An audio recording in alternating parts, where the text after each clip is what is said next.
Perceiving the Christ through Anthroposophy. I spoke yesterday about the modern anthroposophical path of knowledge that leads from the physical, sense-perceptible world into the supersensible. By following this path, we can cultivate the exact clairvoyance appropriate to our time. Clairvoyance has always been the foundation of initiation science, but in earlier times it was simply accepted as an elemental force rising from human beings, either with or without being deliberately cultivated. In ancient times, people who achieved spiritual knowledge through instinctive clairvoyance were usually also dependent on the authority of those who traveled this path before them. Given the current level of humankind's development and the needs of the modern human soul, we can no longer take any such principle of authority as our starting point. Over the past 3 to 5 centuries, exact science has become increasingly available to us. Of course, it does not yet include the science of initiation, but it does exercise a certain control over our methods of research and modes of thinking, not to mention our entire consciousness. Anyone who aspires to exact clairvoyance in the anthroposophical sense must constantly exercise a similar control. Clairvoyant insight into the cosmos and the human constitution does not have the same effect on us as a theoretical worldview.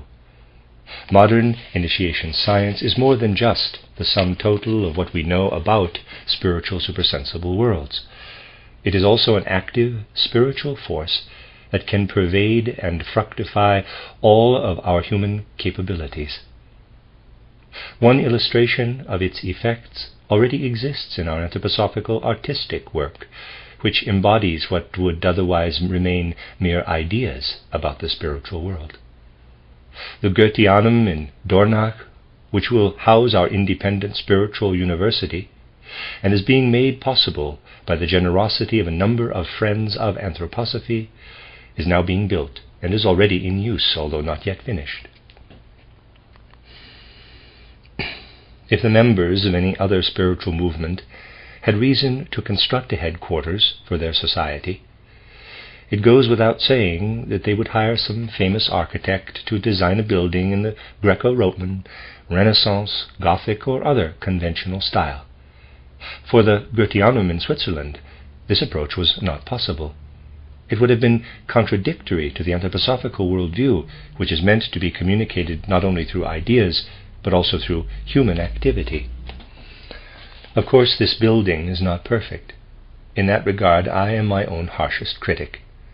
But no matter how imperfect it may be as a building, as a work of art, and as a whole, the Goetheanum is nonetheless essential as an example to our contemporaries of a new style of architecture.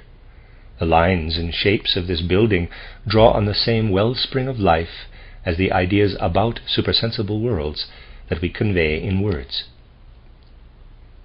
In this building in Dornach, all of the sculpture and painting are sustained by a style that will give birth to anthroposophy as it is meant to manifest in modern life. Anyone who visits our independent spiritual university will not only hear the anthroposophical worldview communicated in words from the podium, but will also see it expressed artistically in architecture, sculpture, and painting. Our stage presentations are also intended as simply another artistic means of revealing what can be conveyed in words. Anthroposophy is not intended to be communicated through words alone. It has deep roots in the human spirit. Theoretical anthroposophy is only one branch of a tree with many other branches, which include our artistic and educational efforts. Anthroposophical activity is a factor in many different facets of human existence. If you visit the school in Stuttgart that we have named the Waldorf School, you will not find children being taught anthroposophy in the way we usually teach adults, because the school is strictly non-denominational. Catholic priests provide religious instruction for the Catholic children, Protestant pastors for the Protestants. Today, however, many Germans are not interested in denominational religious instruction, and for these pupils we offer a specially designed religious translation of Anthroposophy. But the Waldorf school accomplishes its intended purpose when Anthroposophy flows over into real life, specifically into the practical art of education in the broadest sense. Anthroposophy is alive in the personalities of our teachers, inspiring what they do and how they educate and instruct.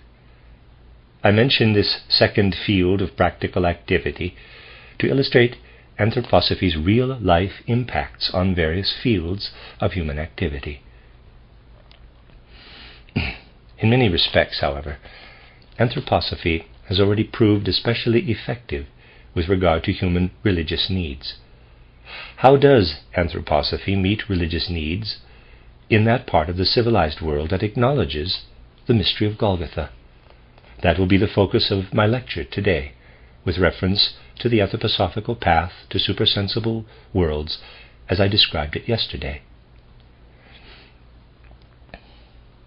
Yesterday I pointed out that imaginative perception, the first step toward spiritual perception, can be achieved by performing specific mental exercises.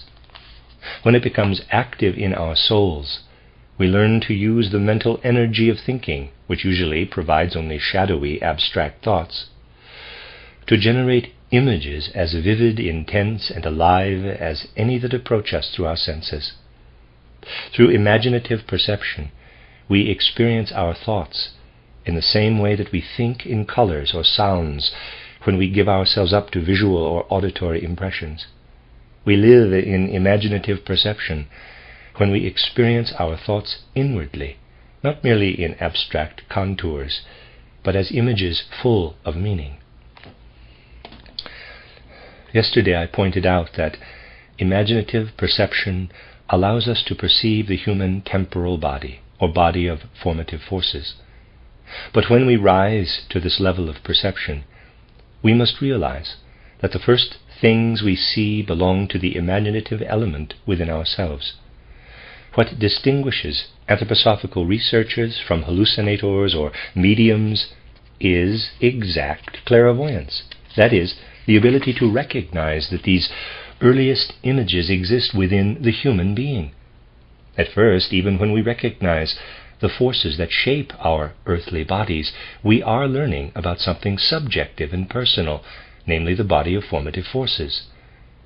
But, as I indicated yesterday, we can use the power of suggestion, so to speak, to extinguish these subjective images and empty our consciousness.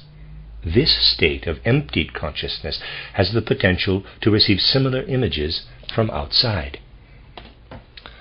As anthroposophical researchers, we must be conscious of the need to deliberately erase our first imaginations. Our consciousness is then empty, but it is so intrinsically awake and energized that it receives purely spiritual images, and only such images, from the outer world. The first image we receive is an image of our life in soul and spirit before we descended from spiritual worlds to occupy physical bodies. The objective images that we begin to perceive of the spirit and soul in our surroundings belong to the level of inspired perception. Revelations or objective images of the spiritual world flow into our empty consciousness, just as subjective images appeared as the result of strengthening our thinking through specific exercises. In addition to prenatal spiritual experiences, what do we learn about ourselves when inspired perception fills our empty consciousness with objective imaginations? We also experience what we brought with us into physical existence from the spiritual world. As far as our consciousness is concerned, this is initially limited to the mental energy of thinking. This is an important discovery. Philosophers spend a great deal of time thinking about how thinking comes about. But anthroposophists know that thinking cannot possibly be derived from the physical body. It is a force that we bring with us from the spiritual world, where we lived before descending to earth. In that world, thinking was totally different from what it becomes in our ordinary earthly consciousness. Here on earth our thoughts are abstract and suited only to thinking about dead things. At this point, anyone who takes the modern science of initiation seriously must confront our contemporaries with something they may not want to hear. Let me clarify this with an example. As we all know, birth and death lie at opposite ends of our limited human lifespan on earth. Through death we leave the physical body behind. Whether through cremation or decomposition, the corpse returns to its native element, the earth. After death, the body ceases to follow the laws that the human soul imposed on it, beginning at birth. Because it no longer incorporates any aspect of the human soul and spirit, it obeys the same natural laws that prevail among minerals. This is the physical fate of the human physical body after death. We must also acknowledge that a similar death occurs when the soul descends from existence in the world of spirit and soul to incarnate into a physical body at birth. This soul enters the physical human body in the same way that the physical human body enters the earthly element at death. As far as consciousness is concerned, our thoughts are the first thing we become aware of, bringing with us from the spiritual world. The mental energy of thinking is the corpse of soul and spirit. Before our earthly existence began, our thinking led a life of its own in the world of soul and spirit, but only the corpse of this spiritual force is incorporated into our earthly existence. The physical body carries our thoughts, which are the sole corpse of our former existence, just as the earth receives the corpse of the physical body after death. This is why modern perception is so unsatisfying. As long as we carry around this soul corpse, we grasp only the lifeless aspect of nature. It is an illusion to believe that we can discover anything other than lifeless nature through our modern experiments. Of course, we will encounter organized living bodies as well as mere lifeless matter. But with the undeveloped thinking of personal consciousness, we will not be able to understand them. Even if we were able to create life in a laboratory, we would not understand it. As a soul corpse of its former self, our thinking is spiritually dead. It understands only dead things. We must accept this truth with open minds, because it is important to know that human beings absorbed this dead abstract thinking only at a specific stage in evolution. Because abstract thinking has no inherent life and imposes no constraints on the inner human being, it allows us to become free. This is why human freedom developed only once we began to experience death. Later we will see what we can achieve in the way of imagination, inspiration, and intuition through thinking. As I indicated yesterday, this process truly enlivens our thinking. It was dead, but it comes alive in us again when we achieve imagination through the exercises I described. Whereas our power of thinking formerly provided no idea of what we were before descending from spiritual to earthly existence, now that our thinking has been re-enlivened, we look back on our imagined and inspired thinking in our prenatal existence in the spiritual world. We perceive the life we led in a spiritual state before being somehow absorbed into the physical body on earth at conception. There our thinking was alive, but in a consciousness unique to the physical body, it is dead. Imagination re-enlivens it. We enliven the unborn soul. Everything we achieve through imagination and inspiration, the spiritual world in which we then live, our enhanced capacity for real thinking, the perception of spiritual beings and events, is nothing other than an enlivening of something that is dead to our ordinary consciousness. Within the enlivened thinking that develops into imagination and inspiration, something happens for modern human beings that was impossible for the ancient Greeks, not to mention the Egyptians or Persians of the time before the mystery of Golgotha. Before the Christ descended from spiritual heights to earth, coming alive through initiation science was very different from what it has since become for modern humanity. Such historical changes in the human soul are disregarded by history today, which considers only outer events. We learn of these changes only through initiation science, that is, exact clairvoyance. After achieving imagination and inspiration, we recognize that something unsettling has happened in us. When we become clairvoyant, we are shocked to realize that we have become too egotistical, that the activity of the personal, capital I, has become too strong. No one who has received appropriate spiritual instruction will say otherwise. Anything else is an illusion. Before the mystery of Golgotha, initiates had the opposite experience. They were forced to realize that initiation science weakened the I. In a certain sense, they became unconscious or less incarnated. As a consequence of initiation, they experienced themselves less strongly as human beings. But without initiation, the I grew stronger. In a certain sense, the healthy degree of egotism that is natural and necessary in ordinary life was extinguished in initiates who lived before the mystery of Golgotha. They felt as if they were being poured out into cosmic heights, and that the power of their consciousness was suppressed. For modern human beings, however, initiation makes the I stronger. We become more conscious of it.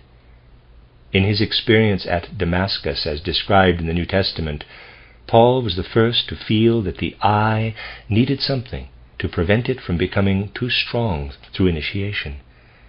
You know this, I do not need to tell you about it.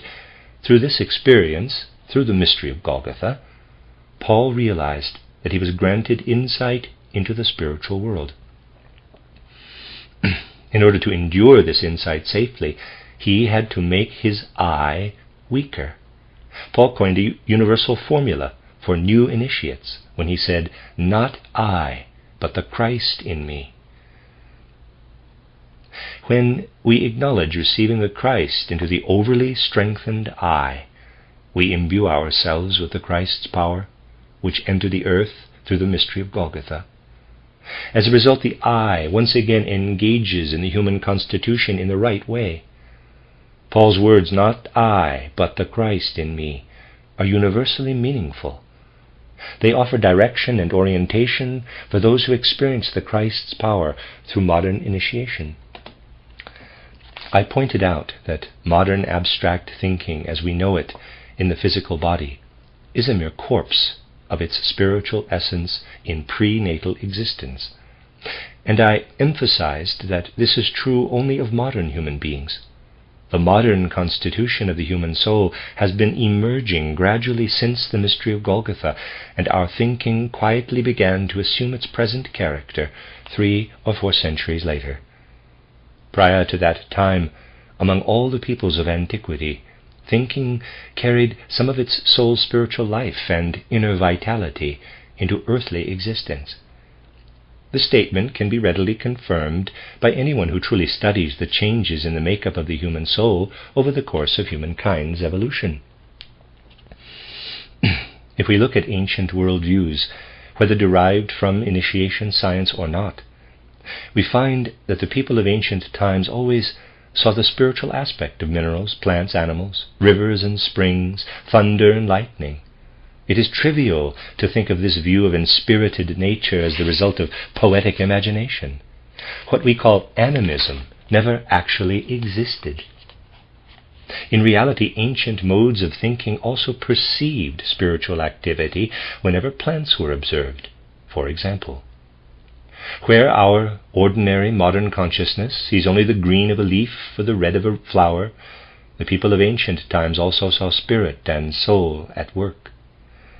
They saw the soul's spiritual element in clouds and rivers, in mountains and valleys. We now perceive the natural world without its spiritual component, but they perceived it as inwardly imbued with spirit. They were able to do so because the living power of their thinking reached out to the spiritual element in nature, just as we now reach out with our hands to touch physical objects. Their living organs of thinking explored the soul's spiritual aspect of the physical world through organs of a spiritual touch. As time passed, the great vitality that thinking possessed in ancient times was gradually suppressed. Since the 4th century A.D., thinking has become inwardly dead and capable of perceiving only the dead aspect of living things, plants, animals, and other human beings. When the people of ancient times observed themselves, they experienced their thinking as an extension of what they had been in the spiritual world before birth. They remained aware of being surrounded by the spiritual element that had surrounded them before their lives on earth. Around the 3rd or 4th century A.D., this experience changed as people began to perceive dead thinking when they looked inside themselves. This gradual inner death of thinking is an all-important historical event. For a moment, let us imagine that nothing happened to counteract thinking's gradual death in the human soul. What if earthly evolution had continued beyond the 3rd or 4th century A.D. without the intervention of the mystery of Golgotha?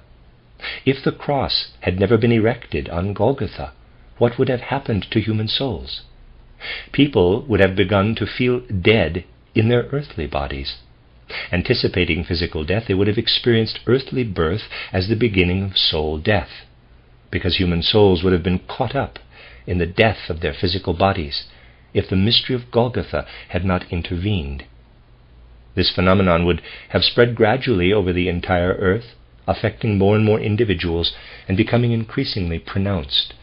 How tragic it would have been to realize that we humans were so closely bound up with the earth that we could no longer maintain the degree of life that people had until the 3rd or 4th century, and that we were forced to follow our bodies into death.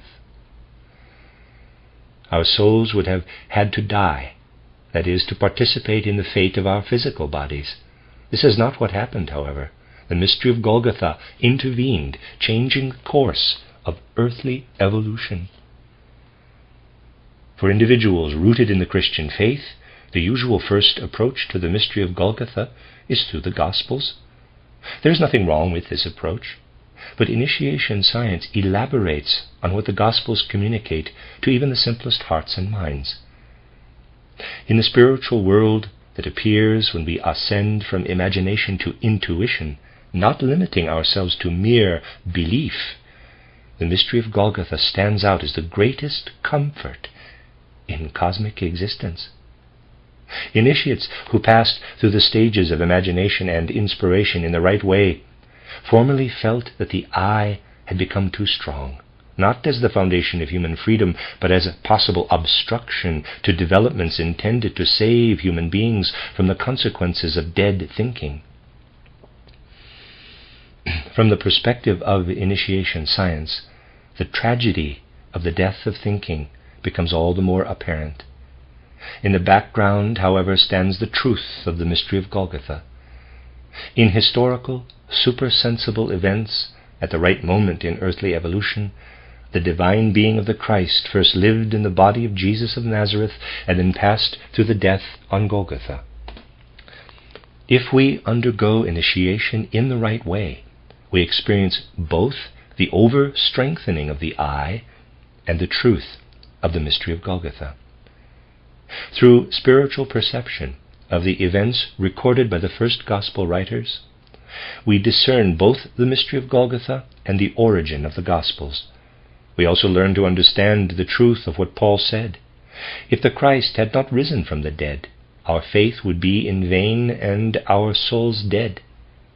We realize what would have happened if the mystery of Golgotha had not occurred, if a god had not descended to experience life and death in a human body and unite with the earth's forces. Formerly, the Christ's forces were not active in the development of earthly humanity, but now they are. Paul's words meant that the Christ had to experience death and overcome it, emerging victorious as a living spirit. Since his resurrection, he lives with and for human beings who would possess only dead thinking were it not for his deed.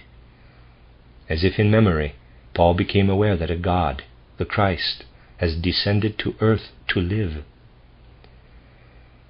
Behind our ordinary reading of gospel contents rises an intuitive vision, the actual source of the Gospels.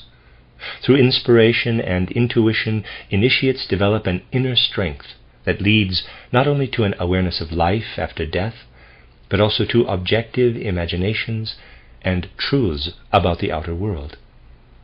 Thus, initiates are not dependent on what the Gospels tell them. If the Gospels had not already been written, initiates could write them themselves. In fact, initiates take the correct view of the Gospel writers, realizing that enough of thinking's ancient vitality persisted in the first 3 or 4 centuries A.D. to allow some individuals, even non-initiates, to behold the mystery of Golgotha and interpret it correctly. If initiates of the early Christian era had not interpreted the mystery of Golgotha through the gnosis of the time, which is similar but not identical to modern anthroposophy, there would be no Gospels, because the Gospels were written out of the initiation science of old. In earlier times, the living quality of thinking was preserved in earthly life, or was at least easier to resurrect. Since the early Christian era, it is resurrected through direct perception of the mystery of Golgotha. As a result of the Christ's death and resurrection, human thinking has been re-enlivened to such an extent that the soul does not have to die along with the body, as it would have if the mystery of Golgotha had not happened. By looking up from the excessively strong eye to images of the mystery of Golgotha, initiates can read the development of the human soul. Through their insight into this particular chapter of initiation science, they know that the Christ's resurrection has re-enlivened human souls. Thus, modern anthroposophical initiation science leads to an inwardly enlivened understanding of the mystery of Golgotha. It leads to the Christ, not away from him, as some critics would have it. It is a spiritual way of finding the Christ. Before I conclude, please allow me to briefly outline the development of human consciousness from the perspective of modern initiation science as it has been affected by the mystery of Golgotha. In very ancient times, thinking was alive, and people felt surrounded by not only the physical, but also the spiritual aspects of all the beings of nature. The spirit in nature was perceived through the dreamlike consciousness of instinctive clairvoyance, which provided a primal connection to the spiritual world through living thinking. Certain outstanding individuals, analogous to today's highly educated scientists, excelled in the initiation science of those primeval times, when all knowledge was initiation science, because even ordinary people possessed clairvoyance of a sort. Everyone achieved certain levels of imagination, inspiration, and intuition, though not the levels I described earlier. Any degree of intuition allowed them to experience not only images of the spiritual world, but also actual spiritual beings. The I being of the spiritual beholder flowed out into the surrounding spirit. Through such initiation, human beings experienced specific beings who descended from spiritual worlds as teachers. These were not physical beings. They could not be perceived with physical senses, nor did they use words that could be heard with physical ears. Human beings could communicate with them only through spiritual perception. Mighty spiritual perceptions allowed the initiates of primeval times to contact beings that descended to them in spiritual, not physical, love, and taught them about a soul spiritual existence unknown to physical thinking. This is the essence of ancient spiritual perception and knowledge. To summarize it in a single concise sentence, the first great teachers of humanity were spiritual beings who entered into spiritual intercourse with the first initiates and communicated to them the mystery of human birth, the mystery of living souls descending from prenatal existence in supersensible spiritual worlds. In those ancient times, the mystery of birth was a matter of direct knowledge. It was revealed directly by the spiritual world itself. Initiates with fully developed clairvoyant perception realized what others suspected on the basis of instinctive clairvoyance, namely that we are unborn.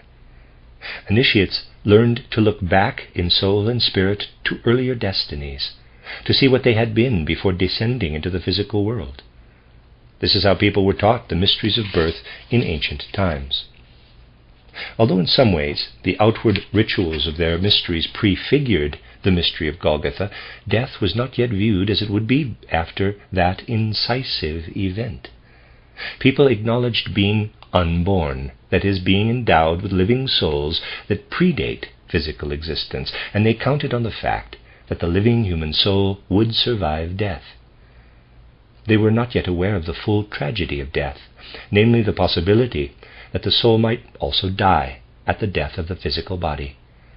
As time went on, however, thinking became less and less alive. Abstract thinking, thinking's corpse, descended from the spiritual world as people began to experience outer death as increasingly important. Mystery rituals that foreshadowed the mystery of Golgotha offered consolation in the idea that the gods cannot die, and thus divine human souls must rise from the dead. This consoling thought, however, had yet to be transformed into knowledge through the mystery of Golgotha. As paradoxical as it may sound to modern human ears, the spiritual teachers of old descended from life in the spiritual world only when human beings opened their souls to them. These spiritual beings served as humanity's teachers, but they did not participate in human destinies, and they themselves were ignorant of the mystery of death. The fact that the people of very ancient times learned about the mystery of birth, but not the mystery of death, from souls who had experienced only birth, not death, is an important mystery in its own right. Consequently, when early Christian initiates contemplated the mystery of Golgotha, they saw something that no ancient mystery wisdom could have revealed. They perceived a total absence of any knowledge of death in the worlds that proclaimed the ancient wisdom, because none of the divine teachers of humankind had ever experienced death. Human destiny was foreign to the gods, and as human thinking developed, people began to live in fear that the death of the body would also mean the death of the soul. At that point, the divine kingdoms decided to send a god down to earth to experience death and incorporate it into their wisdom. Intuitive perception of the mystery of Golgotha reveals that it had consequences, not only for human beings, but also for the gods. The gods who had been able to tell earthly human beings only about the mystery of birth realized that the earth had gradually outgrown the divine forces implanted in it, and that human souls were on the verge of succumbing to death. The gods then sent the Christ to earth to learn about human death and overcome it with his divine power. From the perspective of the gods, the mystery of Golgotha looks like this. For the sake of their own destiny, the gods introduced the mystery of Golgotha into human evolution. This event was necessary, not only for human beings, but also for the gods. Formerly, divine events occurred only in divine spiritual worlds, but now a god descended to earth, and a super-earthly event occurred in earthly guise. In the crucifixion and resurrection, a spiritual event was enacted in an earthly setting. This is the single most important thing we can learn about Christianity through modern anthroposophical spiritual science. When we look at the mystery of Golgotha as an instance of divine participation in earthly evolution, that is, in terms of what the gods accomplished on behalf of the earth and earthly destiny, we also behold an event that concerns the gods themselves. As long as our human activity is restricted to earthly life, we develop earth-related forces, which are not strong enough to overcome the overly strengthened I. The mystery of Golgotha cannot be understood through earthly reasoning, so we must move beyond our ordinary earthly experience in our efforts to understand it. Initiation science encourages us to see the event of Golgotha as an intervention that was at once cosmic and earthly. When we do so, we imbue ourselves with the cognitive power to come to the following realization. Through ordinary earthly human forces, we receive everything the earth contributes to the human eye. When we look toward the mystery of Golgotha, however, we are lifted away from the earth, and a life is enkindled in us that cannot be enkindled in any other way. In turning toward the mystery of Golgotha, we absorb a supersensible element. We recognize that humanity needs a new type of supersensible inner feeling and perception to replace the living thinking of old. We also recognize that we can achieve such perception through the mystery of Golgotha. We experience the deadness of our thinking, and as a result we realize that since the mystery of Golgotha, it is not I, but the Christ in me that truly makes us alive. The purpose of modern anthroposophy is to encourage these realizations and to deepen rather than deaden our religious life by allowing us to break with old traditions consciously. Spiritual scientific knowledge of the mystery of Golgotha allows us to transcend all the grave doubts we experience in modern religious life, which result primarily from our scientific education. Although exoteric science has made us free and achieved great outer triumphs, it has also instilled very understandable doubts in our hearts with regard to religious feeling and knowledge of our own supersensible nature.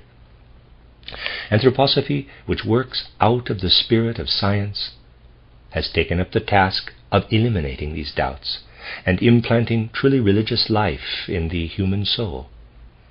Far from contributing to the death of religion, anthroposophy will foster a revival of religious feeling and a new understanding of Christianity, which can be correctly understood and accepted only by turning to the mystery of Golgotha. Because anthroposophically derived spiritual knowledge will not only revive old religious feelings, but also enkindle new ones, it is safe to say that anthroposophy harbors no sectarian aspirations. This is as true of anthroposophy as it is of any other science. Anthroposophy's purpose is not to found sects. Its intent is to serve pre-existing religions and to revitalize Christianity in this sense. But anthroposophy feels called upon to do more than simply preserve old religious feelings and allow traditional religious activity to continue. Its aim is to contribute not only to reviving, but also to resurrecting the religious life that has suffered so severely under modern civilization. Anthroposophy hopes to be a messenger of love that will not only revitalize old religious feelings, but also foster an esoteric resurrection of humanity's inner religious sense.